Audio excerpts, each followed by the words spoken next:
ડીસામાં સરકારી કર્મચારીઓને હેલ્મેટ વગર પ્રવેશ નહીં. ડીસા શહેર ટ્રાફિક પોલીસ તમામ કચેરી આગળ એલર્ટ.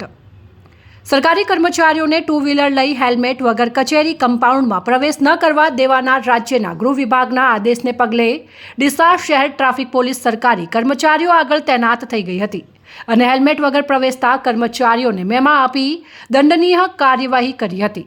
રાજ્યભરમાં વધતા જતા અકસ્માતમાં હેલ્મેટ ન હોવાને કારણે વધતા જતા મૃત્યુઆંકને રોકવા રાજ્યના ડીજીપી દ્વારા હેલ્મેટના કાયદાને વધુ સુદૃઢ કરવા સરકારી કર્મચારીઓને રોલ મોડેલ બનાવી કોઈપણ સરકારી કચેરીઓને હેલ્મેટ વગર કચેરી કમ્પાઉન્ડમાં પ્રવેશવા ન દેવાના પરિપત્રના અનુસંધાને ડીસા શહેર ટ્રાફિક પોલીસ એલર્ટ થઈ ગઈ હતી.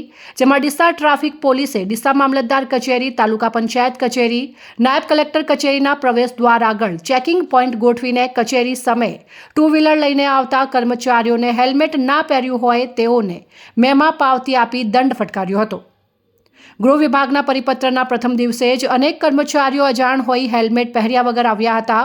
પોલીસે તેઓને મેમા આપી તેમજ હવે પછી હેલ્મેટ પહેરીને જ પ્રવેશ કરવા સૂચના આપી હતી.